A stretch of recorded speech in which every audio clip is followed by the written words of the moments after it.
Hello, everybody. Welcome to the War Room for the co-main event for the Melbourne event. Main event for the Melbourne event.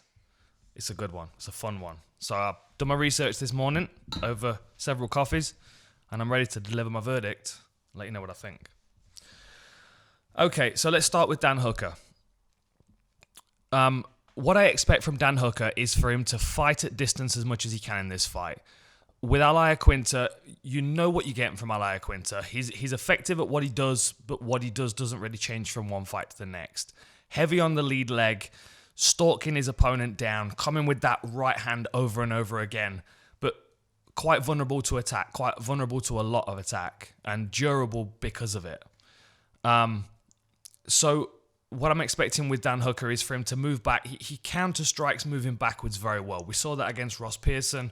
We saw that against Gilbert Burns with that beautiful straight right knockdown that he got in the first round. I also expect him to be throwing a lot of inside and outside low kicks and that front kick up the center channel as well to maintain distance. First 30 seconds of Edson Barbosa, you see that nice movement. He's quite happy to trade shots with Edson Barbosa, who's probably the best kicker in the division. Lands a lot of good inside and outside low kicks, and the difference is obviously Edson Barbosa is a great kickboxer. Iaquinta is a great boxer, heavy on the lead leg, so that lead leg's vulnerable to that attack. So that's what I'm expecting from Iaquinta. The long-range striking, trying to draw Iaquinta on, trying to catch him with shots on the way in, and then beating up that lead leg to make him more vulnerable to land heavy on that lead leg. From Iaquinta, as we've seen in every one of his fights where he's been successful, he slowly walks his way into range. He's quite happy to switch stance if he needs to cut the octagon off. Most of the time his focus is his right hand though. He just throw combinations, but really the instinct is to land his right hand in a variety of different ways. So out in the center of the octagon, you've got a nice pop straight right, and all examples that we've seen in the Kevin Lee fight. The further into the fight we got, the closer he got to Kevin Lee, the more he was able to push Kevin Lee back against the fence. But the right hands changed. So it went from nice, snapping, long, straight right hands to then cutting him down against the fence and using more of a looping, long right hook to catch him as he was moving along the fence, and then the close range, short right hands, short right uppercuts that he uses. He's always going to be trying to move closer into range against Dan Hooker and take away his reach advantage, because Dan Hooker usually has like a 4 or 5 inch reach advantage on his opponents. And I would imagine the same will be evident in this fight against Iaquinta. So you've got Dan Hooker's moving around. He's using the octagon, using lots of lateral movement. You've got Iaquinta shadowing him, trying to squeeze him up against the octagon as much as possible and force him onto that right hand. So then that's where Dan Hooker's knee game comes in. We've seen it twice in his career. We saw it against Ross Pearson. We saw it against Jim Miller. The knee coming up the center channel is perfect for someone like Iaquinta, who does stand heavy on the lead leg and does like to slip from one side to the other, but there's a lot of boxing head movement in there. I would imagine Iaquinta does most of his stand-up sparring with guys that prefer to just box. It just seems to be the style that he fights with.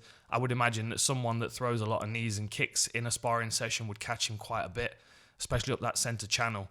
And that's something that Dan Hooker's very good at forcing people onto, especially when they get frustrated because he's able to keep them at a distance. They want to close distance as quickly as possible.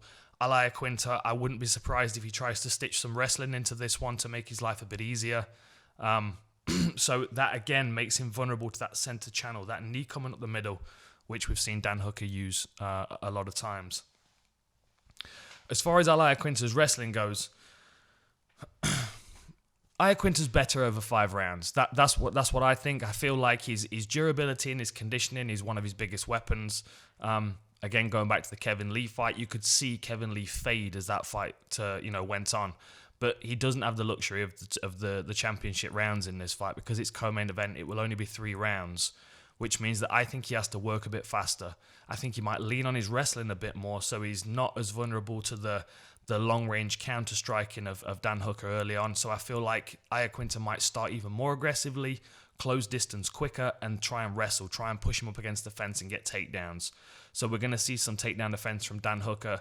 We also need to watch out for the guillotine attacks of Dan Hooker, which we saw in the Mark Casey fight. People adamant on chasing takedowns often leave their head vulnerable, and that nice high elbow guillotine that he got against Mark Jacasey is something that would work perfectly against Iaquinta. Iaquinta, I think he's a purple belt, maybe a brown belt under Matt Serra. So he's got some grappling skills. He will be aware of that. They will have done their research and know that that's a weapon of Dan Hooker's. But at the same time, he's a hard-nosed fighter. Iaquinta does push forward all the time. So quick summary. Dan Hooker's moving around the outside, counter-striking, trying to draw Iaquinta onto his long-range punches, eating up that lead leg on the inside. Iaquinta's trying to close distance, squeeze him up against the fence, walk him onto that right hand. That's when the center channel becomes a vulnerability for him. The knee up the center from Dan Hooker. You've got to expect Iaquinta to try and close distance and get the takedown at some point in this fight, up against the fence, neutralize the reach advantage and work some ground and pound.